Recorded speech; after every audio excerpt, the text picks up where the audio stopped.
Canon just released a series of firmware updates for the following cameras: the R7, the R10, and even the R6 Mark I, but nothing for the R6 Mark II. And strangely, we didn't get a firmware update for the Canon EOS R5. What gives? And what's in this update? Details coming up, but first, please do me a favor. Follow me on Twitter, subscribe to this channel, choose all notifications, like, comment, and all that good stuff. I greatly appreciate it, and it really helps this channel grow. Canon released a slew of firmware updates this morning. One for the R6 Mark I, one for the R7, and one for the R10. The Canon EOS R6 gets firmware 1.8. It is now possible to crop and resize images during image transfer to an FTP server. And it also provides numerous minor bug fixes, although they haven't been listed. The Canon EOS R7 and the R10 get firmware 1.3.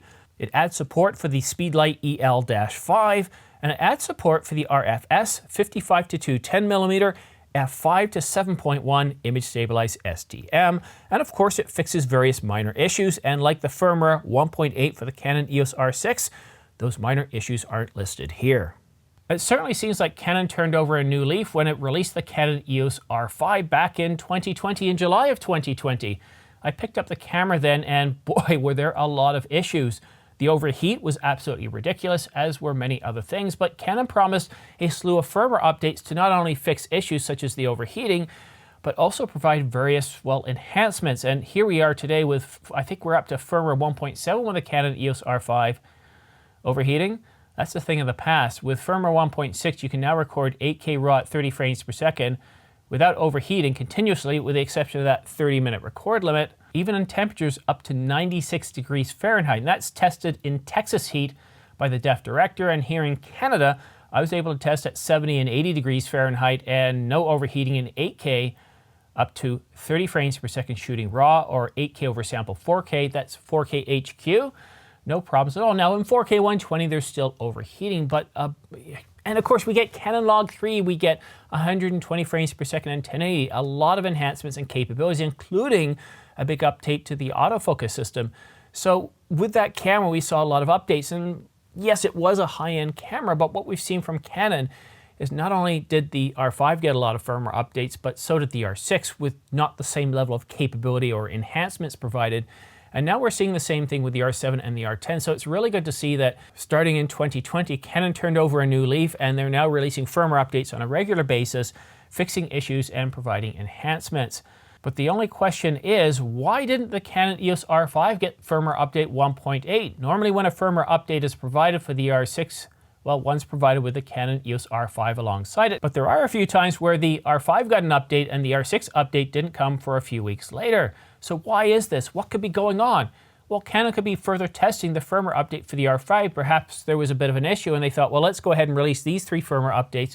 We'll release one for the R5 shortly, and maybe the R5 is getting a completely different set of enhancements and bug fixes. Maybe they're going to finally remove that 30-minute record limit.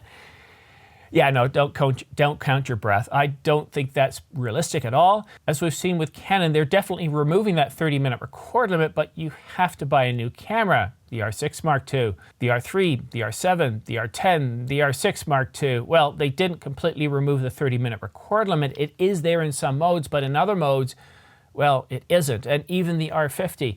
So I'm glad to see that Canon is finally getting rid of that 30-minute record limit, but why isn't the R5, back to our question, why isn't the R5 getting an update? I think Canon is likely further testing the firmware update, and we might see it very shortly. But some are wondering, well, Simon, could this be because the R5 Mark II is getting ready to be released? And yes, it's certainly a possibility, but that doesn't mean that the R5 isn't going to get a firmware update to support the same bug fixes and enhancements that the R6 got in the 1.8. But what that could mean is that Canon's very busy working on the R5 Mark II and has deprioritized that firmware update, providing, much needed resources to the R5 Mark II and getting it ready, getting its firmware ready. We just don't know, but a firmware update for the R5 is probably coming pretty soon, so I wouldn't worry about that. But if you do want to stay up to date on the latest camera news and rumors, specifically the Canon EOS R5 or the firmware update for the R5 Mark I, go ahead and subscribe and choose all notifications. By subscribing to this channel, it really does help this channel grow. But one thing that really helps is when I put out a video like this one here that you're really excited in, well then go ahead and share that, whether it be on Twitter, Facebook, or any other social media. That really helps with the engagement, and it really helps this channel get more exposure and grow further.